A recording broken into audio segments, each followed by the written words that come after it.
Astrology एक science है, एक विद्या है ਜਾਂ ਫਿਰ ਵਹਿਮ ਭਰਮ ਹੈ। ਇਸ ਸਭ ਨੂੰ ਲੈ ਕੇ ਹਰ ਕਿਸੇ ਨੇ ਆਪਣੀ ਆਪਣੀ ਪਰਸੈਪਸ਼ਨ ਬਣਾਈ ਹੋਈ ਹੈ। ਪਰ ਜੇ ਤੁਹਾਡੀ ਜ਼ਿੰਦਗੀ ਦੇ ਵਿੱਚ ਤੁਹਾਨੂੰ ਇੱਕ ਵਧੀਆ ਐਸਟ੍ਰੋਲੋਜਰ ਮਿਲ ਜਾਵੇ ਤਾਂ ਤੁਹਾਡੀ ਜ਼ਿੰਦਗੀ ਬਦਲ ਜਾਂਦੀ ਹੈ। ਚਲੋ ਚੱਲਦੇ ਸ਼ੋਅ ਦੇ ਵਿੱਚ ਮੈਂ ਤੁਹਾਨੂੰ ਇੱਕ ਸਵਾਲ ਪੁੱਛਾਂ। ਮੈਨੂੰ ਗੁੱਸਾ ਬੜਾ ਆਉਂਦਾ ਹੈ। ਉਹਦੇ ਗੁੱਸਾ ਕਿਵੇਂ ਆਪਾਂ ਸ਼ਾਂਤ ਕਰ ਸਕਦੇ? कई लोग आज के टाइम में पूछते हैं कि पंडित जी ये सिर्फ एक फेक है और इससे कैसे आप किसी के बारे में बता सकते हो। किसी भी एस्ट्रोलॉजर से कांटेक्ट करते हो, अपने कैलकुलेशंस करवाते हो तो don't tell anything about yourself. ਪਰ ਕਹਿੰਦੇ ਆ ਜੋ ਕਿਸਮਤ ਦੇ ਵਿੱਚ ਲਿਖਿਆ ਹੁੰਦਾ ਉਹੀ ਹੁੰਦਾ। ਫਿਰ ਭਾਵੇਂ ਤੁਸੀਂ ਜਿੰਨਾ ਮਰਜ਼ੀ ਜ਼ੋਰ ਲਾ ਲਓ ਉਹ ਨਹੀਂ ਬਦਲਦਾ। ਫਿਰ ਭਾਵੇਂ ਤੁਸੀਂ ਟੋਨੇ ਟੋਟ ਕੇ ਕਰ ਲਓ, ਜੋਤਿਸ਼ ਵਿਦਿਆ ਕਰ ਲਓ, ਜੋ ਮਰਜ਼ੀ ਕਰ ਲਓ, ਕਿਸਮਤ ਨੂੰ ਕਿਵੇਂ ਬਦਲਦਾ? कभी भी ऐसे उल्टे सीधे काम, पाखंड और ये जितनी भी तांत्रिक विद्या है या फिर आप टोना टोटका लगा लो, इन चीज़ों के बीच में कभी भी बिलीव नहीं करना चाहिए। ਤਾਂ ਜਿਹੜੇ ਤੁਸੀਂ ਉਪਾਅ ਦੱਸਦੇ ਹੋ हाँ जी, ਬੜੇ ਕੋਸਟਲੀ ਹੁੰਦੇ ਨੇ। ਆਪਾਂ ਕਹਿ ਦਿੰਦੇ ਹਾਂ ਕਿ ਮੋਸਟਲੀ ਕੋਸਟਲੀ ਹੁੰਦੇ ਨੇ, ਉਹ ਕਿ ਮਹਿੰਗੇ ਹੁੰਦੇ ਨੇ। ਗਰੀਬ ਲੋਕ ਜਿਹੜੇ ਪਹਿਲਾਂ ਹੀ ਪਰੇਸ਼ਾਨ ਨੇ, ਪਰੇਸ਼ਾਨੀ ਲੈ ਕੇ ਤੁਹਾਡੇ ਕੋਲ ਹੁੰਦੇ ਨੇ ਅਤੇ ਉਹ ਉਹਨਾਂ ਨੂੰ ਨਹੀਂ ਕਰ ਪਾਉਂਦੇ। ਤਾਂ ਤੁਹਾਡੇ ਕੋਲ ਇਹ ਤੁਸੀਂ ਐਵੇਂ ਦੇ ਕਿਹੜੇ ਉਪਾਅ ਦੱਸਦੇ ਹੋ ਕਿ ਘਰੇਲੂ ਹੋਣ ਥੋੜ੍ਹੇ ਕਰ ਸਕੇ ਹੱਥ? ਤੇ ਮੈਂ ਕਦੇ ਬਿਲੀਵ ਹੀ ਨਹੀਂ ਕਰਦਾ ਸੀ, ਓਨੈਸਟਲੀ ਸਪੀਕਿੰਗ। ਤੇ ਉਸ ਤੋਂ ਬਾਅਦ ਕੈਲਕੂਲੇਸ਼ਨ ਕੀਤੀ ਕਿ ਲੈਟ ਕਨਕਲੂਡ ਦ ਥਿੰਗਸ ਕਿ ਵੈਦਰ ਇਟ ਇਜ਼ ਟਰੂ ਔਰ ਨਾਟ, ਕਿ ਐਸਟ੍ਰੋਲੋਜੀ ਵਿੱਚ ਵਾਕਈ ਕੁਝ ਹੈ ਜਾਂ ਨਹੀਂ ਹੈ। ਸਤਿ ਸ਼੍ਰੀ ਅਕਾਲ ਜੀ, ਸਕਾਈ ਨਿਊਜ਼ ਪੰਜਾਬ ਦੇਖ ਰਹੇ ਸਾਰੇ ਦਰਸ਼ਕਾਂ ਦਾ ਬਹੁਤ-ਬਹੁਤ ਸਵਾਗਤ ਹੈ। ਮੈਂ ਹਾਂ ਤੁਹਾਡੇ ਨਾਲ ਜਸਪ੍ਰੀਤ। ਐਸਟ੍ਰੋਲੋਜੀ ਇੱਕ ਸਾਇੰਸ ਹੈ, ਇੱਕ ਵਿਦਿਆ ਹੈ ਜਾਂ ਫਿਰ ਵਹਿਮ ਭਰਮ ਨੇ। ਇਸ ਸਭ ਨੂੰ ਲੈ ਕੇ ਹਰ ਕਿਸੇ ਨੇ ਆਪਣੀ ਆਪਣੀ ਪਰਸੈਪਸ਼ਨ ਬਣਾਈ ਹੋਈ ਹੈ। ਪਰ ਜੇ ਤੁਹਾਡੀ ਜ਼ਿੰਦਗੀ ਦੇ ਵਿੱਚ ਤੁਹਾਨੂੰ ਇੱਕ ਵਧੀਆ ਐਸਟ੍ਰੋਲੋਜਰ ਮਿਲ ਜਾਵੇ ਤਾਂ ਤੁਹਾਡੀ ਜ਼ਿੰਦਗੀ ਬਦਲ ਜਾਂਦੀ ਹੈ। ਇਸ ਨੂੰ ਲੈ ਕੇ ਅੱਜ ਵਿਚਾਰ ਚਰਚਾ ਕਰਾਂਗੇ। ਸਾਡੇ ਨਾਲ ਸਟੂਡੀਓ ਦੇ ਵਿੱਚ ਮੌਜੂਦ ਨੇ ਐਸਟ੍ਰੋਲੋਜਰ नीरज शर्मा। सब तो पहला उनका स्वागत कर लेने। बहुत बहुत स्वागत है नीरज। नमस्कार जी, मैं स्काई न्यूज़ के जितने भी दर्शक हैं उनका सबका हार्दिक अभिनंदन करता हूं। और आज हम एस्ट्रोलॉजी के ऊपर बात करेंगे कि कैसे काम करती है, साइंस है या फिर एक भ्रम है, उसके बारे में पूरी डिबेट करेंगे। तो नीरज जी, सब तो पहला सवाल मेरा यही है, एस्ट्रोलॉजी की है?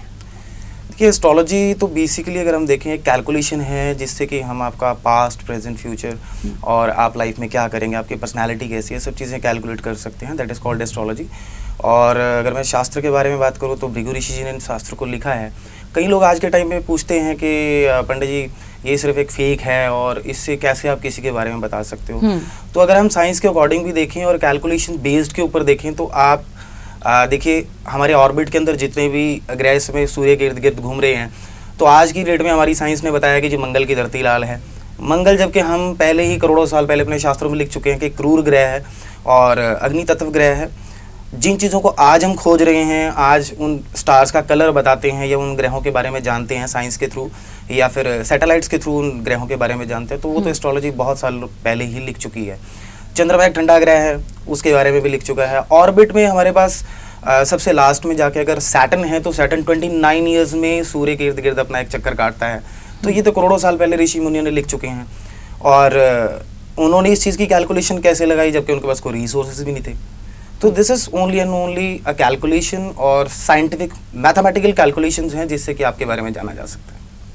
ਤਾਂ ਤੁਸੀਂ ਕਿਸੇ ਵੀ ਪਰਸਨ ਦੇ ਬਾਰੇ, हाँ जी, ਉਹਦਾ ਪਾਸਟ, ਪ੍ਰੈਜ਼ੈਂਟ, ਫਿਊਚਰ हाँ जी, ਸਾਰਾ ਕੁਝ ਕੈਲਕੂਲੇਟ ਕਰ ਲੈਂਦੇ? ਬਿਲਕੁਲ ਜੀ। ਕੀ ਬੇਸਿਕਲੀ study ਹੈ? ਮੈਂ ਤਾਂ ਇਹੀ ਕਹਾਂਗਾ ਕਿ ਤੁਸੀਂ ਵੈਸੇ ਵੀ अगर कदे किसी को जानते हो, आप कहीं भी किसी भी एस्ट्रोलॉजर से कांटेक्ट करते हो, अपने कैलकुलेशंस करवाते हो, तो don't tell anything about yourself, let him speak. First of all ਤੁਸੀਂ ਉਹਨਾਂ ਨੂੰ ਕੈਲਕੂਲੇਟ ਕਰਨ ਦਿਓ ਕਿ ਤੁਹਾਡੀ ਕੁੰਡਲੀ ਦੇ ਵਿੱਚ ਕੀ ਇਸ ਟਾਈਮ ਚੱਲ ਰਿਹਾ ਹੈ। ਔਰ ਅਗਰ ਉਹ ਤੁਹਾਡੇ ਪਾਸ ਦਾ ਜਾਂ ਫਿਰ ਤੁਹਾਡੇ ਪ੍ਰੈਜ਼ੈਂਟ ਦਾ ਸਿਨੈਰੀਓ ਕੈਲਕੂਲੇਟ ਕਰ ਸਕਦਾ ਹੈ, then he will be able to calculate your future. Otherwise ਤੁਸੀਂ ਆਪੇ ਦੱਸ ਦੋਗੇ ਅਗਰ ਤੁਸੀਂ ਸਾਰੀਆਂ ਚੀਜ਼ਾਂ ਤਾਂ ਫਿਰ ਐਸਟ੍ਰੋਲੋਜਰ ਨੇ ਕੀ ਦੱਸਣਾ ਤੁਹਾਨੂੰ। हाँ जी। तो मेरा सवाल एक ये भी है कि असली एस्ट्रोलॉजी की पहचान की है? देखिए मैम, आप कभी भी अगर कैलकुलेशन लगानी है आपने कि जी एस्ट्रोलॉजी जो आप किसी से कंसल्ट करते हैं वो आपको सही बता रहा है नहीं बता रहा है, जैसे मैंने अभी बताया कि आप अपने बारे में बिल्कुल भी मत बताओ। हमारा यही रहता है कि जितनी भी कॉल्स आती हैं तो हम खुद ही शुरू करते हैं। तो मैं आपको भी एडवाइस करूँगा। और दूसरा, पाखंड में मैं कभी बिलीव नहीं करता और ना ही कभी किसी को बोलता हूँ कि आप इन चीज़ों में बिलीव करो।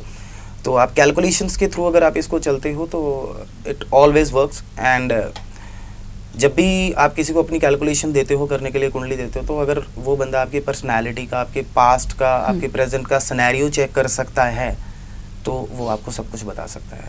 एंड कैलकुलेशन बेस पे ही है सब कुछ।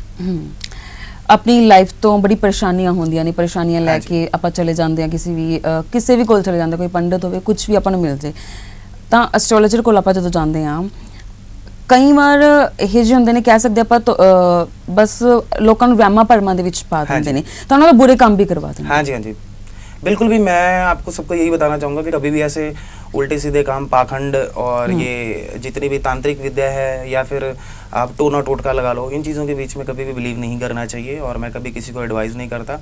और आपसे भी यही रिक्वेस्ट करूँगा कि इन चीज़ों के बीच में जाइए भी मत, कैलकुलेशन करवाइए अपनी। अगर आप स्टार्स के अकॉर्डिंग अपनी पास्ट और प्रेजेंट आपको कोई कैलकुलेट कर सकता है, बिना आपके बताए आपकी प्रॉब्लम को जज कर सकता है, that person have your answer. आपकी प्रॉब्लम का सोल्यूशन उस बंदे के पास आपको ज़रूर मिलेगा। ਤਾਂ ਜਿਹੜੇ ਤੁਸੀਂ ਉਪਾਅ ਦੱਸਦੇ ਹੋ, हाँ जी, ਬੜੇ ਕੋਸਟਲੀ ਹੁੰਦੇ ਨੇ, ਆਪਾਂ ਕਹਿ ਦਿੰਦੇ ਆ ਕਿ ਮੋਸਟਲੀ ਕੋਸਟਲੀ ਹੁੰਦੇ ਨੇ, ਉਹ ਕਿ ਮਹਿੰਗੇ ਹੁੰਦੇ ਨੇ। ਗਰੀਬ ਲੋਕ ਜਿਹੜੇ ਪਹਿਲਾਂ ਹੀ ਪਰੇਸ਼ਾਨ ਨੇ, ਪਰੇਸ਼ਾਨੀ ਲੈ ਕੇ ਤੁਹਾਡੇ ਕੋਲ ਆਉਂਦੇ ਨੇ, जी जी। ਤੇ ਉਹ ਉਹਨਾਂ ਨੂੰ ਨਹੀਂ ਕਰ ਪਾਉਂਦੇ, ਹਾਂਜੀ। ਤਾਂ ਤੁਹਾਡੇ ਕੋਲ ਇਹ ਤੁਸੀਂ ਐਵੇਂ ਦੇ ਕਿਹੜੇ ਉਪਾਅ ਦੱਸਦੇ ਹੋ ਕਿ ਘਰੇਲੂ ਹੋਣ ਥੋੜੇ, ਕਿ ਕਰ ਸਕੇ ਹਰ ਕੋਈ? ਤਾਂ ਮੈਂ ਉਹਦੇ ਵਿੱਚ ਤੁਹਾਨੂੰ ਕਹਾਂਗਾ ਕਿ ਤੁਸੀਂ ਜਿਹੜਾ ਹੈਗਾ ਮੰਤਰ ਜਾਪ ਕਰ ਸਕਦੇ ਹੋ। ਬੇਸਿਕਲੀ ਤਾਂ ਮੈਂ ਸਟੋਨ ਰੈਮੇਡੀ ਤੇ ਹੀ ਜਾਂਦਾ ਹਾਂ, ਕਿਉਂਕਿ ਸਟੋਨਸ ਸਾਇੰਟੀਫਿਕਲੀ ਹੀ ਕੰਮ ਕਰਦੇ ਆ, ਉਸ ਤੇ ਵੀ ਸਾਇੰਸ ਹੀ ਚੱਲਦੀ ਹੈ। ਐਂਡ ਅਗਰ ਤੁਸੀਂ ਉਹ ਨਹੀਂ ਕਰ ਸਕਦੇ ਤਾਂ ਫਿਰ ਤੁਸੀਂ ਜਾ ਸਕਦੇ ਹੋ ਆਪਣੇ ਮੰਤਰਾਂ ਦੇ ਜਾਪ ਤੇ ਜਾ ਸਕਦੇ ਹੋ, ਸਵੇਰੇ ਪੂਜਾ ਪਾਠ ਕਰਦੇ ਹੋ ਤਾਂ ਉਹਨਾਂ ਦਾ ਵੀ ਬੜਾ ਚੰਗਾ ਇਫੈਕਟ ਆਉਂਦਾ ਹੈ ਤੁਹਾਡੇ ਕੋਲ।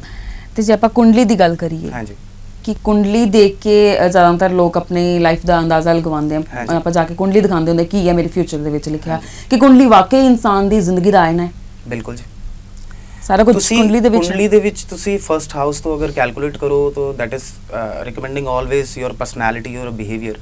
ਤੁਸੀਂ ਪ੍ਰੈਕਟੀਕਲੀ ਵੀ ਅਗਰ ਕਦੇ ਜੱਜ ਕਰੋਗੇ ਤੁਸੀਂ ਤਾਂ ਇੱਕੇ ਘਰ ਦੇ ਵਿੱਚ ਦੋ ਬੱਚੇ ਅਗਰ ਜਨਮ ਲੈਂਦੇ ਆ ਤਾਂ ਉਹਨਾਂ ਦੀ ਦੋਨਾਂ ਦੀ ਪਰਸਨੈਲਿਟੀ ਅਲੱਗ-ਅਲੱਗ ਹੁੰਦੀ ਹੈ, ਦੋਨਾਂ ਦੀ ਸੋਚ ਅਲੱਗ-ਅਲੱਗ ਹੁੰਦੀ ਹੈ। ਜਦ ਕਿ ਔਰ ਇੱਕ ਬੱਚਾ ਬਹੁਤ ਜ਼ਿਆਦਾ ਰਾਈਜ਼ ਕਰ ਜਾਂਦਾ, ਦੂਜਾ ਨਹੀਂ ਕਰ ਪਾਉਂਦਾ, ਤਾਂ ਐਜਾ ਤਾਂ ਨਹੀਂ ਹੈ ਕਿ ਦੋਨਾਂ ਨੂੰ ਪਰਵਰਿਸ਼ ਬਰਾਬਰ ਹੀ ਮਿਲੀ ਹੁੰਦੀ ਹੈ, ਐਜੂਕੇਸ਼ਨ ਬਰਾਬਰ ਹੁੰਦਾ ਹੈ, ਲੈਵਲ ਬਰਾਬਰ ਹੁੰਦਾ ਹੈ, ਲੇਕਿਨ ਦੋਨਾਂ ਦੇ ਥਾਟ ਪ੍ਰੋਸੈਸ ਜਿਹੜੇ ਹੈਗੇ ਉਹਨਾਂ ਦੇ ਆਪਣੇ ਸਟਾਰਸ ਤੇ ਡਿਪੈਂਡ ਕਰੇਗਾ ਕਿ ਉਹ ਕੀ ਸੋਚ ਰਿਹਾ ਹੈ ਤੇ ਆਉਣ ਵਾਲੇ ਫਿਊਚਰ ਦੇ ਵਿੱਚ ਉਹ ਕੀ ਕਰੇਗਾ। ਤਾਂ ਤੁਸੀਂ ਕੁੰਡਲੀ ਤੋਂ ਉਹਨਾਂ ਦੇ ਬਿਹੇਵੀਅਰ, ਉਹਨਾਂ ਦਾ career, each and everything you can calculate. ਬਹੁਤ ਸਾਰੇ ਲੋਕ ਨੇ ਜਿਹੜੇ ਕੁੰਡਲੀ ਤੇ ਟਰਸਟ ਨਹੀਂ ਕਰਦੇ। ਦੇਖੋ ਜੀ, ਮੈਂ ਇਹ ਕਹਿਣਾ ਚਾਹਾਂਗਾ ਇਸ ਦੇ ਬਾਰੇ ਕਿ ਜਿਹੜੇ ਲੋਕ ਨਹੀਂ ਕਰਦੇ ਟਰਸਟ, ਤਾਂ ਉਹਨਾਂ ਨੂੰ ਫਿਰ ਵੀ ਜਿਹੜਾ ਹੈਗਾ ਇੱਕ ਸਾਇੰਟੀਫਿਕਲੀ ਇਹ ਚੀਜ਼ ਆਪਣਾ ਜਿਹੜਾ ਹੈਗਾ ਆਜ਼ਮਾ ਕੇ ਦੇਖਣੀ ਚਾਹੀਦੀ ਹੈ ਕਿ ਤੁਸੀਂ ਆਪ ਆਪਣੀ ਡੇਟ ਆਫ ਬਰਥ ਦਿਓ ਔਰ ਆਪਣੀ ਡਿਟੇਲਸ ਦਿਓ, ਲੈਟ ਮੀ ਕੈਲਕੂਲੇਟ। ਤੁਹਾਨੂੰ ਆਪਣੇ ਆਪ ਹੀ ਪਤਾ ਲੱਗ ਜਾਊਗਾ ਉਸ ਦੇ ਵਿੱਚ ਕਿ ਕਿੰਨਾ ਕੁ ਤੁਹਾਡੇ ਬਾਰੇ ਤੁਹਾਨੂੰ ਸਹੀ ਦੱਸਿਆ ਹੈ, ਤੇ ਉਥੋਂ ਤੁਸੀਂ ਆਪਣਾ ਅੰਦਾਜ਼ਾ ਲਾ ਸਕਦੇ ਹੋ ਕਿ ਤੁਸੀਂ ਆਪਣੀ ਕਿੰਨੀ ਕੁ ਗੱਲਾਂ ਤੁਹਾਡੇ ਪਾਸ ਦੇ ਬਾਰੇ ਸਾਨੂੰ ਪਤਾ ਹੈ, ਜਾਂ ਤੁਹਾਨੂੰ ਕੈਲਕੂਲੇਟ ਕਰਕੇ ਦੱਸ ਰਹੇ ਹੈ, ਤੁਹਾਡੇ ਬਿਹੇਵੀਅਰ ਦੇ ਬਾਰੇ ਦੱਸ ਰਹੇ ਹੈ, ਜਾਂ ਤੁਹਾਡੀ ਪ੍ਰੋਬਲਮ ਦੇ ਬਾਰੇ ਦੱਸ ਰਹੇ, ਤੁਹਾਡੀ ਫੈਮਿਲੀ ਬੈਕਗ੍ਰਾਉਂਡ ਦੇ ਬਾਰੇ ਦੱਸ ਰਹੇ ਹੈ, ਤਾਂ ਦੈਟ ਮੀਨਸ ਦੇयर ਇਜ਼ ਸਮਥਿੰਗ। ਤਾਂ ਉੱਥੇ ਜਿਹੜੀ ਚੀਜ਼ਾਂ ਸਾਨੂੰ ਦਿਖ ਰਹੀਆਂ ਹੈ ਔਰ ਅਸੀਂ ਪ੍ਰੋਪਰਲੀ ਉਹਨੂੰ ਕੈਲਕੂਲੇਟ ਕਰ ਰਹੇ ਹਾਂ, ਤਾਂ ਦੈਟ ਮੀਨ ਟੂ ਸੇ ਕਿ there have some powers and some basic calculations also there. ਪਰ ਕਹਿੰਦੇ ਆ ਜੋ ਕਿਸਮਤ ਦੇ ਵਿੱਚ ਲਿਖਿਆ ਹੁੰਦਾ ਉਹੀ ਹੁੰਦਾ, ਫਿਰ ਭਾਵੇਂ ਤੁਸੀਂ ਜਿੰਨਾ ਮਰਜ਼ੀ ਜ਼ੋਰ ਲਾ ਲਓ ਉਹ ਨਹੀਂ ਬਦਲਦਾ, ਫਿਰ ਭਾਵੇਂ ਤੁਸੀਂ ਟੋਨੇ ਟੋਟ ਕੇ ਕਰ ਲਓ, ਜੋਤਿਸ਼ ਵਿਦਿਆ ਕਰ ਲਓ, ਜੋ ਮਰਜ਼ੀ ਕਰ ਲਓ, ਕਿਸਮਤ ਨੂੰ ਕਿਵੇਂ ਬਦਲ ਦਿੰਦੇ ਹੋ ਤੁਸੀਂ? ਮੈਂ ਉਹਦੇ ਬਾਰੇ ਵੀ ਕਹਾਂਗਾ ਜੀ, ਪ੍ਰਾਰਬਧ। ਤੁਸੀਂ ਜਿਹੜੀ ਕਿਸਮਤ ਦੀ ਗੱਲ ਕਰ ਰਹੇ ਹੋ ਤਾਂ ਇਹਨੂੰ ਪ੍ਰਾਰਬਧ ਆਪਾਂ ਕਹਾਂਗੇ।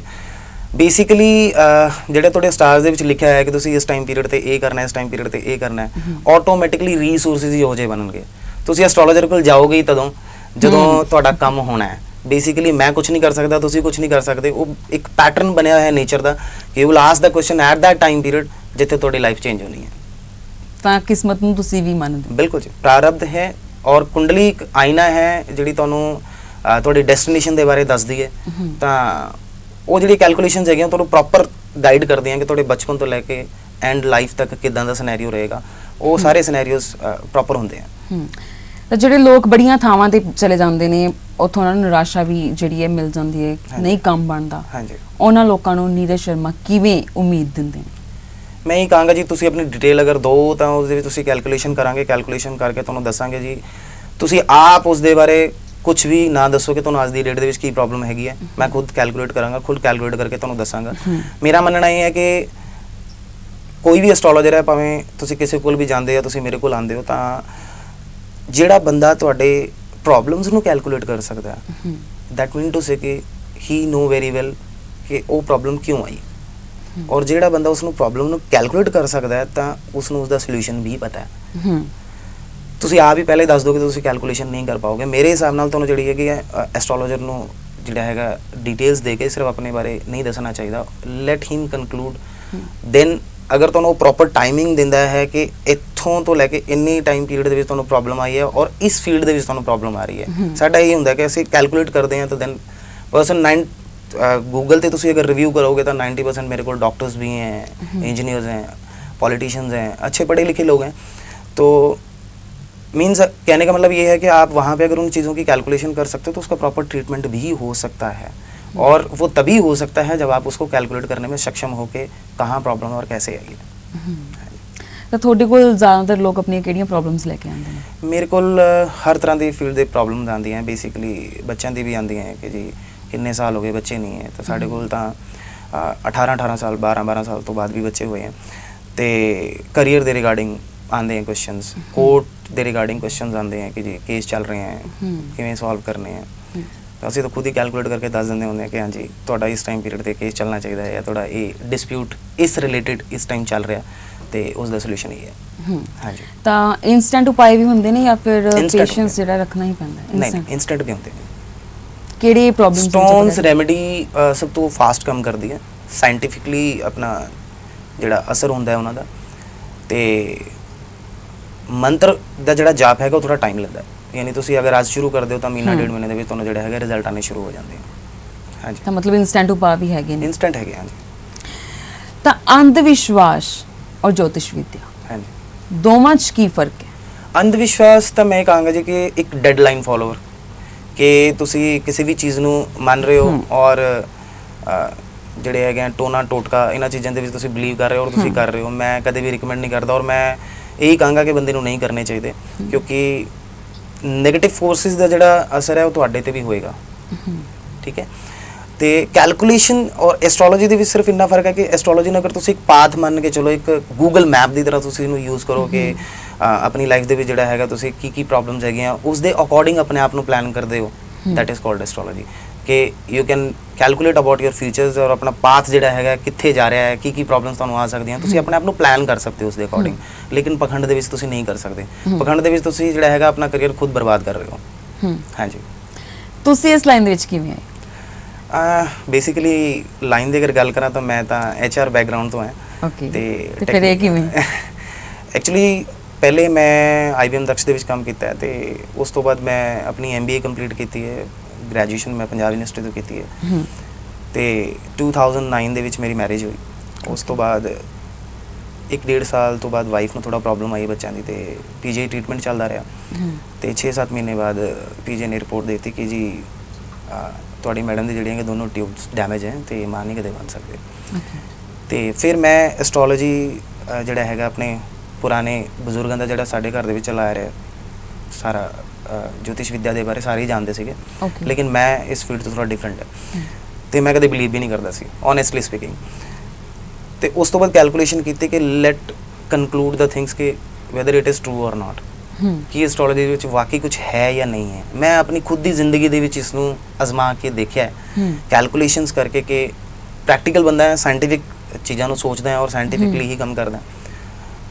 ਤੇ ਉਸ ਤੋਂ ਬਾਅਦ ਆਪਣਾ ਜਿਹੜਾ ਹੈਗਾ ਕੈਲਕੂਲੇਸ਼ਨ ਲਗਾਈ, ਆਪ ਦੀ ਕੁੰਡਲੀ ਦੀ ਸਟੱਡੀ ਕੀਤੀ। ਸਟੱਡੀ ਕਰਨ ਤੋਂ ਬਾਅਦ ਸੈਲਫ ਸਟੱਡੀ ਕੀਤੀ ਤੇ ਕਰਨ ਤੋਂ ਬਾਅਦ 2-3 ਮਹੀਨੇ ਦੇ ਵਿੱਚ ਜਿਹੜਾ ਹੈਗਾ ਆਪਣਾ ਵਾਈਫ ਦਾ ਟ੍ਰੀਟਮੈਂਟ ਕੀਤਾ। 6 ਮਹੀਨੇ ਦੇ ਵਿੱਚ ਜਿਹੜਾ ਹੈਗਾ ਪ੍ਰੈਗਨੈਂਸੀ ਦੀ ਰਿਪੋਰਟ ਹੋ ਕੇ ਆ ਗਈ।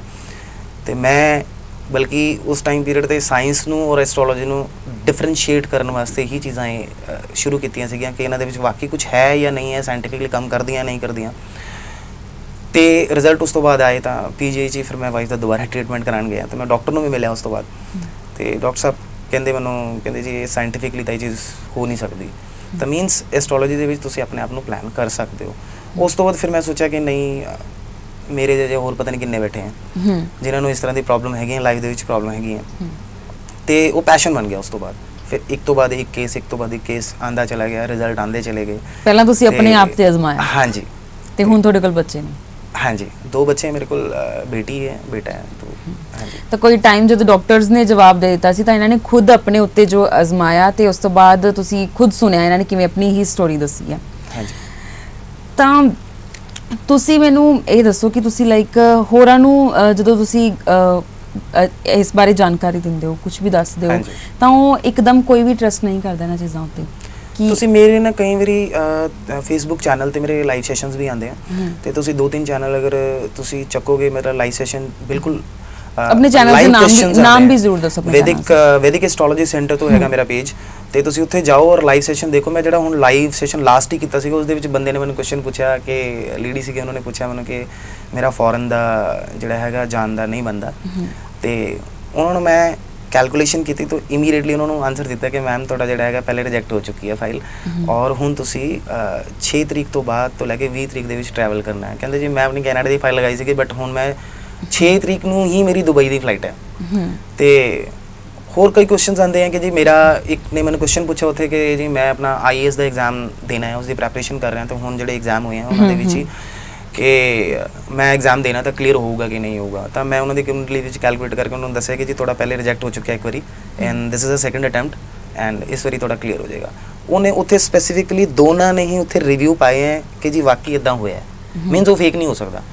ਤੇ ਤੁਸੀਂ ਉਹ ਲਾਈਵ ਸੈਸ਼ਨ ਅਗਰ ਤੁਸੀਂ ਚੱਕੋਗੇ, ਤੁਸੀਂ ਮੇਰੇ ਜਿੰਨੇ ਵੀ ਸੈਸ਼ਨ ਚੱਕੋਗੇ ਤਾਂ 2-3 ਕੁਐਸਚਨਸ ਤੁਹਾਨੂੰ ਜਿਹੜੇ ਹੈਗੇ ਉਹਨਾਂ ਦੇ ਵਿੱਚ ਇਹੋ ਜਿਹੇ ਮਿਲ ਜਾਣਗੇ ਜਿਹਨਾਂ ਵਿੱਚ ਖੁਦ ਬੰਦਾ ਦੱਸਦਾ ਕਿ ਨਹੀਂ ਪੰਡਿਤ ਜੀ ਤੁਸੀਂ ਠੀਕ ਕਹਿ ਰਹੇ ਹੋ, ਉਹਨਾਂ ਦੇ ਬਗੈਰ ਪੁੱਛੇ ਹੀ ਦੱਸਿਆ ਜਾਂਦਾ ਹੈ ਕਿ ਤੁਹਾਡੀ ਇਹ ਪ੍ਰੋਬਲਮ ਸੀਗੀ ਔਰ ਇਸ ਦਾ ਸੋਲੂਸ਼ਨ ਇਹ ਹੈਗਾ ਔਰ ਇਹ ਇੰਨੇ ਟਾਈਮ ਪੀਰੀਅਡ ਤੋਂ ਚੱਲੀ ਆ ਰਹੀ ਹੈ ਔਰ ਜਿਹੜਾ ਹੈਗਾ ਇਸ ਦਾ ਸੋਲੂਸ਼ਨ ਇਹ ਹੈਗਾ, ਤੁਸੀਂ ਇਹ ਕਰ ਸਕਦੇ ਹੋ।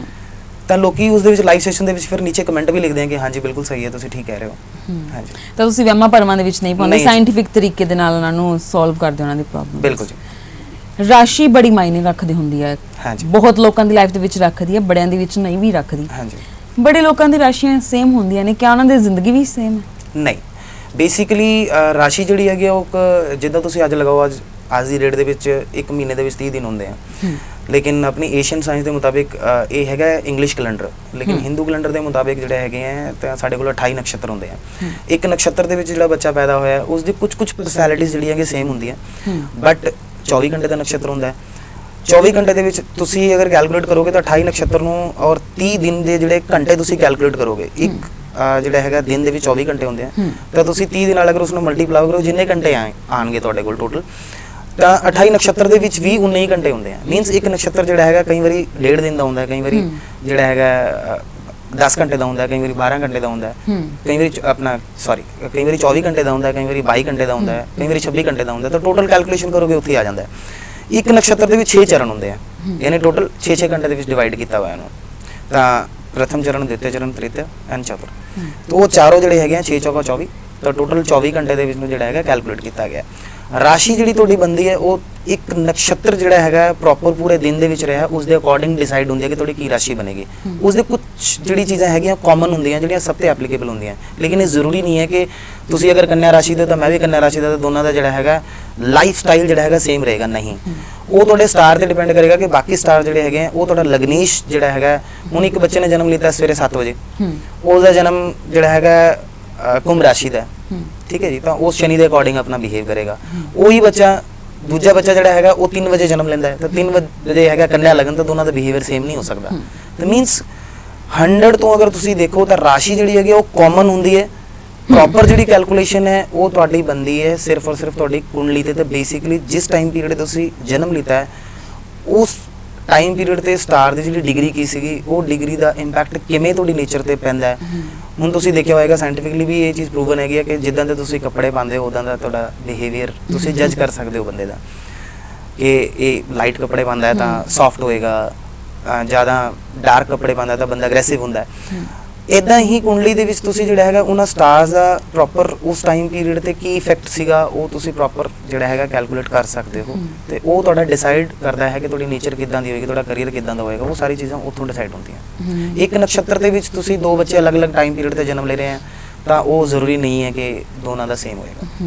ਤਾਂ ਤੁਸੀਂ ਕੱਪੜਿਆਂ ਦੀ ਗੱਲ ਕੀਤੀ, ਹਾਂਜੀ, ਕਿਆ ਕੱਪੜੇ ਵੀ ਮਾਇਨੇ ਰੱਖਦੇ ਨੇ ਕਿ ਇਸ ਦਿਨ ਇਹ ਰੰਗ ਦੇ ਕੱਪੜੇ ਪਾਓ? ਨਹੀਂ ਹੋਏਗਾ, ਬੜਾ ਸੁਣਿਆ। ਨਹੀਂ, बेसिकली वही मैं कह रहा हूँ, डेडलाइन फॉलोवर नहीं होना। एक मैप के अकॉर्डिंग अपने आप प्लान करना है। डेडलाइन फॉलोवर तो फिर बंदा ये सोच लेंदा कि जी सारा कुछ आपे हो जाऊगा। प्रारब्ध और कर्मा दोनों डिफरेंट चीज़ें हैगियां। ਤੁਸੀਂ ਸਾਇੰਟੀਫਿਕਲੀ ਜਿਹੜਾ ਹੈਗਾ ਕੁੰਡਲੀ ਨੂੰ ਆਪਣਾ ਆਧਾਰ ਬਣਾ ਕੇ ਤੁਸੀਂ ਉਸ ਦੇ ਬੇਸ ਤੇ ਆਪਣੇ ਆਪ ਨੂੰ ਪਲਾਨ ਕਰੋ ਕਿ ਮੈਂ ਕਰਨਾ ਕੀ ਹੈ। ਮਿਹਨਤ ਤਾਂ ਤੁਸੀਂ ਆਪ ਹੀ ਕਰਨੀ ਹੈ, ਠੀਕ ਹੈ। ਤਾਂ ਉਸ ਦੇ ਅਕੋਰਡਿੰਗ ਹੀ ਤੁਸੀਂ ਆਪਣੇ ਆਪ ਨੂੰ ਜਿਹੜਾ ਹੈਗਾ ਪਲਾਨ ਕਰ ਸਕਦੇ ਹੋ। ਦੋ ਇਹ ਚੀਜ਼ਾਂ ਤੁਹਾਡੇ ਆਪਣੇ ਹੱਥ ਦੇ ਵਿੱਚ ਹੈਗੀਆਂ ਕਿ ਤੁਸੀਂ ਉਹਨੂੰ ਪਲਾਨ ਕਰਦੇ ਹੋ ਆਪਣੇ ਆਪ ਨੂੰ ਆਪਣੇ ਕਰੀਅਰ ਨੂੰ ਡਿਸਾਈਡ ਕਰਦੇ ਹੋ ਇਹ ਉਸ ਦੇ ਅਕੋਰਡਿੰਗ ਚੱਲਦੇ ਹੋ ਜਾਂ ਫਿਰ ਤੁਸੀਂ ਜਿਹੜਾ ਹੈਗਾ ਉਹਨੂੰ ਡੈਡਲਾਈਨ ਫੋਲੋਵਰ ਮੰਨ ਕੇ ਤੁਸੀਂ ਬੈਠ ਜਾਂਦੇ ਹੋ। ਦੋਨੋਂ ਚੀਜ਼ਾਂ 'ਚ ਬਹੁਤ ਡਿਫਰੈਂਸ ਹੈ। ਰਾਸ਼ੀ ਦੇ ਨਾਮ ਦੇ ਉੱਤੇ ਆਪਾਂ ਜਿਹੜੇ ਨਗ ਪਾਉਂਦੇ ਹੁੰਦੇ ਆ ਹਾਂਜੀ ਰਿੰਗਸ ਦੇ ਵਿੱਚ, ਹਾਂਜੀ ਉਹ ਕਿੰਨੇ ਕੁ ਉਹਨੇ ਕੀ ਲਾਈਕ ਹੈਗੇ ਨੇ, ਉਹਨਾਂ ਦੇ ਨਾਲ ਕੋਈ ਫਰਕ ਪੈਂਦਾ ਹੈ, ਕੀ ਹੈ ਉਹਦਾ ਪ੍ਰੋਸੈਸ? ਦੇਖੋ ਜੀ, ਸਟੋਨ ਰੈਮੇਡੀ ਦਾ ਮੈਂ ਤੁਹਾਨੂੰ ਪਹਿਲੇ ਵੀ ਦੱਸਿਆ ਕਿ ਸਟੋਨ ਰੈਮੇਡੀ ਦਾ ਬਹੁਤ ਫਰਕ ਪੈਂਦਾ ਹੈ ਔਰ ਸਾਇੰਟੀਫਿਕਲੀ ਕੰਮ ਕਰਦਾ ਹੈ। ਕੋਈ ਵੀ ਸਟੋਨ ਅਗਰ ਤੁਸੀਂ ਪਾਉਂਦੇ ਹੋ ਤਾਂ ਉਹ ਸਟੋਨ ਦੀ ਜਿਹੜੀ એનર્ਜੀ ਹੈਗੀ ਹੈ ਉਹ એનર્ਜੀ ਤੁਹਾਡੀ ਬਾਡੀ ਦੇ ਵਿੱਚ ਪੂਰੀ ਹੁੰਦੀ ਹੈ। ਸਾਇੰਟੀਫਿਕਲੀ ਅਗਰ ਆਪਾਂ ਗੱਲ ਕਰੀਏ ਤਾਂ ਤੁਸੀਂ ਸਪੋਜ਼ ਕਰੋ ਕਿ ਤੁਸੀਂ ਆਪਣੇ ਟੈਸਟ ਕਰਾਉਂਦੇ ਹੋ, ਟੈਸਟ ਕਰਾਉਣ ਤੋਂ ਬਾਅਦ ਤੁਹਾਨੂੰ ਤੁਹਾਡੀ ਬਾਡੀ ਦੇ ਵਿੱਚ ਕੈਲਸ਼ੀਅਮ ਕਮ ਆ ਜਾਂਦਾ ਹੈ। ਤੁਸੀਂ ਕੀ ਕਰਦੇ ਹੋ? ਕੈਲਸ਼ੀਅਮ ਦੀ ਟੈਬਲੇਟ ਖਾਂਦੇ ਹੋ, ਉਹਨੂੰ ਪੂਰਾ ਕਰ ਲੈਂਦੇ ਹੋ, ਤਾਂ ਤੁਹਾਡੀ ਬਾਡੀ ਪ੍ਰੋਪਰਲੀ ਉਸੇ ਤਰ੍ਹਾਂ ਰਿਐਕਟ ਕਰਨਾ ਸ਼ੁਰੂ ਕਰ ਦਿੰਦੀ ਹੈ ਜਿੱਦਾਂ ਇੱਕ ਨਾਰਮਲ ਕਰਦਾ ਹੈ। ਇਸੇ ਤਰ੍ਹਾਂ ਸਟਾਰਸ ਦੀ ਵੀ એનર્ਜੀ ਹੁੰਦੀ ਹੈ। ਸਟਾਰਸ ਦੀ એનર્ਜੀ ਤੁਹਾਡੀ ਬਾਡੀ ਦੇ ਵਿੱਚ ਕਿੰਨੀ ਹੈਗੀ ਹੈ, ਉਸ ਸਪੈਸੀਫਿਕ ਸਟਾਰ ਦਾ ਕੀ ਰੋਲ ਹੈ ਤੁਹਾਡੀ ਲਾਈਫ ਦੇ ਵਿੱਚ, ਉਹ ਤੁਹਾਡੀ એનર્ਜੀ ਔਰ ਔਰਾ ਤੇ ਡਿਪੈਂਡ ਕਰਦਾ ਹੈ। ਸਾਇੰਟੀਫਿਕਲੀ ਅਗਰ ਦੇਖੋ ਤੁਸੀਂ, ਇੱਕ ਬੱਚੇ ਦਾ ਜਿਹਦਾ ਸੂਰਜ ਨੀਚਦਾ ਹੈ ਤਾਂ ਉਹ ਉਸ ਟਾਈਮ ਪੀਰੀਅਡ ਤੇ ਅਗਰ ਤੁਲਾ ਰਾਸ਼ੀ ਦੇ ਵਿੱਚ ਸੂਰਜ ਬੈਠਾ ਤਾਂ ਨੀਚਦਾ ਹੋ ਜਾਏਗਾ ਤੇ ਉਹ ਇਨਸਾਨ ਜਿਹੜਾ ਹੈਗਾ ਬਿਹੇਵ ਹੀ ਉੱਦਾਂ ਕਰੇਗਾ ਜਿਸ ਤੋਂ ਸੂਰਜ ਦੀ એનર્ਜੀ ਘੱਟ ਹੁੰਦੀ ਹੈ ਬਾਡੀ ਦੇ ਵਿੱਚ, ਤਾਂ ਐਨਰਜੈਟਿਕ ਨਹੀਂ ਹੁੰਦਾ ਉਹ ਬੰਦਾ ਜ਼ਿਆਦਾਤਰ ਸੁਸਤ ਰਹਿੰਦਾ ਹੈ, ਸਵੇਰੇ ਲੇਟ ਉੱਠਦਾ ਹੈ ਔਰ ਸੁਸਤੀ ਜ਼ਿਆਦਾ ਰਹਿੰਦੀ ਹੈ ਜੇ ਬੰਦੇ ਨੂੰ, ਕਿ ਮਤਲਬ ਇੱਕ ਐਨਰਜੈਟਿਕ ਨਹੀਂ ਹੁੰਦਾ। ਤਾਂ ਉਹ ਸੂਰਜ ਦੀ એનર્ਜੀ ਉਸ ਦੀ ਬਾਡੀ ਦੇ ਵਿੱਚ ਘੱਟ ਹੁੰਦੀ ਹੈ ਤੇ ਉਸ ਦੇ ਕਰਕੇ ਹੀ ਸਾਰੀਆਂ ਚੀਜ਼ਾਂ ਉਸ ਦੀ ਲਾਈਫ ਦੇ ਵਿੱਚ ਚੱਲਦੀਆਂ। ਸਟੋਨ ਰੈਮੇਡੀ ਕੀ ਕਰਦੇ, ਉਸ એનર્ਜੀ ਨੂੰ ਬੂਸਟ ਕਰੇਗੀ, ਉਹਨੂੰ ਮੇਨਟੇਨ ਕਰੇਗੀ, ਮੇਨਟੇਨ ਕਰਨ ਤੋਂ ਬਾਅਦ ਤੁਹਾਡੀ ਲਾਈਫ ਜਿਹੜਾ ਹੈਗਾ ਨਾਰਮਲ ਹੋ ਜਾਏਗੀ। ਸਟੋਨ ਰੈਮੇਡੀਜ਼ ਕੰਮ ਕਰਦੀਆਂ। ਹਾਂਜੀ ਚਲੋ ਚੱਲਦੇ ਸ਼ੋਅ ਦੇ ਵਿੱਚ ਮੈਂ ਤੁਹਾਨੂੰ ਇੱਕ ਸਵਾਲ ਪੁੱਛਾਂ। ਮੈਨੂੰ ਗੁੱਸਾ ਬੜਾ ਆਉਂਦਾ ਹੈ। ਹਾਂਜੀ ਉਹਦੇ ਗੁੱਸਾ ਕਿਵੇਂ ਆਪਾਂ ਸ਼ਾਂਤ ਕਰ ਸਕਦੇ ਹਾਂ? ਗੁੱਸਾ ਦੇਖੋ ਮੈਮ, ਅਗਰ ਬੇਸਿਕਲੀ ਤੁਹਾਡੀ ਆਪਣੀ ਡਿਟੇਲ ਦੇ ਮੁਤਾਬਿਕ ਅਗਰ ਮੈਂ ਚੈੱਕ ਕਰਕੇ ਦੱਸਾਂਗਾ ਤੁਹਾਨੂੰ ਫਿਰ ਕਿ ਬੇਸਿਕਲੀ ਜਿਹੜਾ ਗੁੱਸਾ ਹੈਗਾ, ਗੁੱਸਾ ਦੋ ਚੀਜ਼ਾਂ ਤੋਂ ਰਿਲੇਟਡ ਹੁੰਦਾ ਹੈ। ਇੱਕ ਤੁਹਾਡੀ ਆਪਣੀ ਜਿਹੜੀ ਜਨਰਲ ਫਸਟ ਹਾਊਸ ਜਿਹੜਾ ਕੁੰਡਲੀ ਦਾ ਹੁੰਦਾ ਹੈ, ਉਹ ਤੁਹਾਡੀ ਆਪਣੀ ਪਰਸਨੈਲਿਟੀ ਦੇ ਬਾਰੇ ਤੁਹਾਨੂੰ ਦੱਸਦਾ ਹੈ ਕਿ ਤੁਹਾਡੀ ਆਪਣੀ ਪਰਸਨੈਲਿਟੀ ਕਿੱਦਾਂ ਦੀ ਹੈਗੀ ਹੈ, ਤੁਸੀਂ ਕੀ ਸੋਚਦੇ ਹੋ। ਤੁਹਾਡਾ ਮੰਗਲ ਜਿਹੜਾ ਹੈਗਾ ਉੱਥੇ ਕਿਤੇ ਨਾ ਕਿਤੇ ਕਨੈਕਸ਼ਨ ਦੇ ਵਿੱਚ ਹੈਗਾ, ਜਾਂ ਤਾਂ ਲਗਨ ਦੇ ਵਿੱਚ ਬੈਠਾ ਹੈ, ਲਗਨ ਦਾ ਓਨਰ ਹੈ, ਜਾਂ 8ਵੇਂ ਘਰ ਦਾ ਓਨਰ ਹੈ, ਆਯੂ ਦਾ ਘਰ ਹੈ। ਤੁਹਾਡੇ ਆਪ ਦੀ ਪਰਸਨੈਲਿਟੀ ਦੇ ਰਿਲੇਟਡ ਅਗਰ ਮੰਗਲ ਕਿਤੇ ਤੁਹਾਨੂੰ ਇੰਪੈਕਟ ਕਰ ਰਿਹਾ ਤਾਂ ਡੈਫੀਨੇਟਲੀ ਤੁਹਾਡੀ ਜਿਹੜਾ ਹੈਗਾ ਗੁੱਸਾ ਵੀ ਵੱਧ ਜਾਏਗਾ, ਸਕਿਨ ਦੇ ਵਿੱਚ ਪ੍ਰੋਬਲਮਸ ਆ ਜਾਣਗੀਆਂ ਤੁਹਾਨੂੰ, ਠੀਕ ਹੈ, ਡਰਾਈ ਰਹੇਗੀ ਸਕਿਨ ਤੇ ਐਸਿਡਿਕ ਇਸ਼ੂਜ਼ ਆਣੇ ਸ਼ੁਰੂ ਹੋ ਜਾਂਦੇ ਹਨ। ਤੇ ਐਸੀ ਸਥਿਤੀ ਦੇ ਵਿੱਚ ਕੀ ਕਰੋ, ਤੁਸੀਂ ਆਪਣਾ ਜਿਹੜਾ ਹੈਗਾ ਪਾਣੀ ਜਿਹੜਾ ਹੈਗਾ ਨਾਰਮਲ ਪੀਓ, 2 ਲੀਟਰ ਘੱਟੋ ਘੱਟ ਤੁਹਾਨੂੰ ਪਾਣੀ ਚਾਹੀਦਾ ਹੈ ਤੇ ਉਹ ਤੁਸੀਂ ਪੀਓ ਤਾਂ ਸ਼ਾਂਤ ਰਹੇਗਾ ਔਰ ਡੈਫੀਨੇਟਲੀ ਉਸ ਤੋਂ ਚੰਗੇ ਰਿਜ਼ਲਟ ਆਉਂਦੇ ਆ। ਤਾਂ ਜਾਂਦੇ ਜਾਂਦੇ ਤੁਸੀਂ ਸਾਡੇ ਦਰਸ਼ਕਾਂ ਨੂੰ ਜ਼ਰੂਰ ਦੱਸੋ ਕਿ ਜਾਦੂ ਟੂਣੇ ਵਸ਼ੀਕਰਨ ਇਹਨਾਂ ਤੋਂ ਕਿਵੇਂ ਬਚਿਆ ਜਾਵੇ? ਤੁਸੀਂ ਇਹਨਾਂ ਲਾਈਨਾਂ ਦੇ ਵਿੱਚ ਤੁਹਾਨੂੰ ਬਿਲਕੁਲ ਵੀ ਅਗਰ ਤੁਹਾਨੂੰ ਕੋਈ ਕਹਿੰਦਾ ਹੈ ਕਿ ਜਾਦੂ ਟੋਨੇ ਦੇ ਨਾਲ ਇਹ ਹੋ ਜਾਂਦਾ ਇਹ ਹੋ ਜਾਂਦਾ, ਮੈਂ ਇਸ ਚੀਜ਼ ਬਿਲੀਵ ਕਰਦਾ ਕਿ ਜੀ ਆਪਣੇ ਘਰ ਦਾ ਦੀਵਾ ਜਲਾਉਣ ਵਾਸਤੇ ਕਿਸੇ ਦੇ ਘਰ ਦਾ ਦੀਵਾ ਤੁਸੀਂ ਅਗਰ ਬੰਦ ਕਰੋਗੇ, ਉਹਨਾਂ ਨੈਗੇਟਿਵ ਫੋਰਸਿਸ ਦਾ ਤੁਸੀਂ ਸਮਾਜ ਤੇ ਤੁਸੀਂ ਬੁਰਾ ਪ੍ਰਭਾਵ ਪਾਓਗੇ ਤਾਂ ਡੈਫੀਨੇਟਲੀ ਫਿਊਚਰ ਦੇ ਵਿੱਚ ਤੁਹਾਨੂੰ ਵੀ ਉਸ ਤੋਂ ਤੰਗੀ ਆਏਗੀ। ਤਾਂ ਇਹ ਕੰਮ ਕਦੇ ਨਹੀਂ ਕਰਨੇ ਚਾਹੀਦੇ ਔਰ ਇਹਨਾਂ ਤੋਂ ਦੂਰ ਰਹੋ। ਬੇਸਿਕਲ ਕੈਲਕੂਲੇਸ਼ਨ ਤੇ ਜਾਓ, ਜਿੰਨੀਆਂ ਬੇਸਿਕ ਕੈਲਕੂਲੇਸ਼ਨਸ ਹੈਗੀਆਂ, ਐਸਟ੍ਰੋਲੋਜੀ ਦੇ ਵਿੱਚ ਤੁਸੀਂ ਜਿਹੜਾ ਹੈਗਾ ਆਪਣੀ ਕੈਲਕੂਲੇਟ ਕਰਕੇ ਆਪਣੀ ਨਾਰਮਲ ਰੈਮੇਡੀਜ਼, ਰੱਬ ਤੇ ਭਰੋਸਾ ਰੱਖੋ ਔਰ ਉਹਨੂੰ ਜਿਹੜਾ ਹੈਗਾ ਉਹਨੂੰ ਹੀ ਧਿਆਓ। ਆਪਣੀ ਪ੍ਰੋਬਲਮਸ ਜਿਹੜੀਆਂ ਹੈਗੀਆਂ ਉਹ ਸਾਇੰਟੀਫਿਕਲੀ ਤਰੀਕੇ ਨਾਲ ਹੀ ਆਪਣੀ ਰਿਜ਼ੋਲਵ ਕਰੋ, ਉਹਨਾਂ ਦੇ ਪਿੱਛੇ ਕਦੇ ਨਹੀਂ ਜਾਣਾ ਚਾਹੀਦਾ ਔਰ ਨਾ ਹੀ ਮੈਂ ਕਿਸੇ ਨੂੰ ਰਿਕਮੈਂਡ ਕਰਦਾ ਕਿ ਤੁਸੀਂ ਜਾਓ। ਜਾਂਦੇ ਜਾਂਦੇ ਤੁਹਾਡੇ ਵੱਲੋਂ ਇੱਕ ਮੈਸੇਜ ਸਭ ਦੇ ਲਈ? ਮੈਂ ਇਹ ਮੈਸੇਜ ਦੇਣਾ ਚਾਹਾਂਗਾ ਜੀ ਕਿ ਐਸਟ੍ਰੋਲੋਜੀ ਨੂੰ ਤੁਸੀਂ ਅਗਰ ਪ੍ਰੈਕਟੀਕਲੀ ਔਰ ਸਾਇੰਟੀਫਿਕਲੀ ਤੁਸੀਂ ਆਪਣੀ ਲਾਈਫ ਦੇ ਵਿੱਚ ਉਤਾਰਦੇ ਹੋ ਔਰ ਗੂਗਲ ਮੈਪ ਦੀ ਤਰ੍ਹਾਂ ਉਸ ਨੂੰ ਯੂਜ਼ ਕਰਦੇ ਹੋ ਔਰ ਉਸ ਨੂੰ ਜਿਹੜਾ ਹੈਗਾ ਇੱਕ ਚਾਂਸ ਦਿਓ ਔਰ ਦੇਖੋ ਤੁਸੀਂ ਉਸ ਦੇ ਵਿੱਚ ਕੀ ਰਿਜ਼ਲਟ ਆਉਂਦੇ ਆ। ਸਾਇੰਟੀਫਿਕਲੀ ਤੁਹਾਨੂੰ ਇੱਕ ਵਾਰੀ ਇਸ ਨੂੰ ਚਾਂਸ ਜ਼ਰੂਰ ਦੇਣਾ ਚਾਹੀਦਾ ਹੈ ਔਰ ਆਪਣੀ ਲਾਈਫ ਨੂੰ ਜਿਹੜਾ ਹੈਗਾ ਸਮੂਥ ਕਰਨ ਵਾਸਤੇ ਤੁਸੀਂ ਜਿਹੜਾ ਹੈਗਾ ਆਪਣੇ ਆਪ ਨੂੰ ਉਸ ਦੇ ਅਕੋਰਡਿੰਗ ਜਿਹੜਾ ਹੈਗਾ ਆਪਣੇ ਪਾਥ ਬਣਾਓ ਔਰ ਪਾਥ ਬਣਾ ਕੇ ਆਪਣੇ ਆਪ ਨੂੰ ਪਲਾਨ ਕਰੋ ਔਰ ਫਿਰ ਆਪਣੀ ਚੀਜ਼ਾਂ ਜਿਹੜੀ ਹੈਗੀਆਂ ਡਿਸਾਈਡ ਕਰੋ ਕਿ ਮੈਂ ਕੀ ਕਰਨਾ ਹੈ। ਜੀ ਬਹੁਤ ਬਹੁਤ ਸ਼ੁਕਰੀਆ ਇੰਨੀ ਵਧੀਆ ਤੇ तमाम ਜਾਣਕਾਰੀ ਸਾਡੇ ਨਾਲ ਸਾਂਝੀ ਕਰਨ ਲਈ। ਹਾਂਜੀ, ਨਮਸਕਾਰ ਜੀ। ਤਾਂ ਇਹ ਸਨ ਸਾਡੇ ਨਾਲ ਐਸਟ੍ਰੋਲੋਜਰ ਨੀਰਜ ਸ਼ਰਮਾ, ਜਿਨ੍ਹਾਂ ਦੇ ਵੱਲੋਂ ਬੜੀ ਕੀਮਤੀ ਜਾਣਕਾਰੀ ਜਿਹੜੀ ਆ ਉਹ ਸਾਂਝੀ ਕੀਤੀ ਗਈ ਹੈ। ਐਸਟ੍ਰੋਲੋਜੀ ਬਾਰੇ ਬੜੇ ਵਹਿਮ ਨੇ, ਬੜੇ ਭਰਮ ਨੇ, ਜਿਨ੍ਹਾਂ ਨੂੰ ਲੈ ਕੇ ਉਹਨਾਂ ਨੇ ਅੱਜ ਬੜੀਆਂ ਗੱਲਾਂ ਇਸ ਸ਼ੋਅ ਦੇ ਵਿੱਚ ਕਲੀਅਰ ਕਰੀਆਂ ਨੇ। ਸ਼ਾਇਦ ਤੁਹਾਨੂੰ ਵੀ ਬੜਾ ਕੁਝ ਕਲੀਅਰ ਹੋਇਆ ਹੋਵੇਗਾ ਐਸਟ੍ਰੋਲੋਜੀ ਬਾਰੇ। ਤੇ ਜੇਕਰ ਤੁਸੀਂ ਵੀ ਆਪਣੀ ਜ਼ਿੰਦਗੀ ਦੇ ਵਿੱਚ ਕਿਸੇ ਸਮੱਸਿਆ ਤੋਂ ਪਰੇਸ਼ਾਨ ਹੋ, ਕੋਈ ਪ੍ਰੋਬਲਮ ਹੈ ਤੁਹਾਨੂੰ, ਘਰੇਲੂ ਹੋਵੇ ਜਾਂ ਫਿਰ ਜਿਹੜੀ ਵੀ ਸਮੱਸਿਆ, ਹਰ ਇੱਕ ਸਮੱਸਿਆ ਦਾ ਇਹਨਾਂ ਨੇ ਜ਼ਿਕਰ ਕੀਤਾ ਹੈ, ਤਾਂ ਤੁਸੀਂ ਆ ਕੇ ਇਹਨਾਂ ਦੇ ਨਾਲ ਕੰਟੈਕਟ ਕਰ ਸਕਦੇ ਹੋ। ਫੋਨ ਨੰਬਰ, ਇਹਨਾਂ ਦਾ ਐਡਰੈਸ ਜਿਹੜਾ ਸਾਰਾ ਕੁਝ ਸਕਰੀਨ ਦੇ ਉੱਤੇ ਸ਼ੋਅ ਹੋ ਰਿਹਾ, ਸਾਰਾ ਕੁਝ ਦਿਖਾਇਆ ਜਾ ਰਿਹਾ, ਤੁਸੀਂ ਇਸ ਨੰਬਰ ਦੇ ਉੱਤੇ ਕੰਟੈਕਟ ਕਰਕੇ ਇਹਨਾਂ ਨਾਲ ਜਿਹੜਾ ਸੰਪਰਕ ਕਰ ਸਕਦੇ ਹੋ ਅਤੇ ਫਿਰ ਆਪਣੀ ਸਮੱਸਿਆ ਦਾ ਜਲਦੀ ਜਿਹੜਾ ਤੁਹਾਨੂੰ ਇਸ ਦਾ ਹੱਲ ਵੀ ਮਿਲੇਗਾ। ਕੋਈ ਵਹਿਮ ਨਹੀਂ ਹੈ, ਕੋਈ ਭਰਮ ਨਹੀਂ ਹੈ, ਸਾਇੰਟੀਫਿਕ ਤਰੀਕੇ ਦੇ ਨਾਲ ਤੁਹਾਨੂੰ ਇਸ ਦਾ ਜਿਹੜਾ ਹੈ ਉਹ ਉਪਾਅ ਦੱਸਣਗੇ। ਹੋਰ तमाम ਜਾਣਕਾਰੀ ਲਈ ਤੁਸੀਂ ਸਕਰੀਨ ਦੇ ਉੱਤੇ ਚੱਲ ਰਹੇ ਨੰਬਰਾਂ ਦੇ ਉੱਤੇ ਕੰਟੈਕਟ ਕਰ ਸਕਦੇ ਹੋ। ਬਾਕੀ ਤੁਸੀਂ ਜੁੜੇ ਰਹੋ ਸਕਾਈ ਨਿਊਜ਼ ਪੰਜਾਬ ਦੇ ਨਾਲ।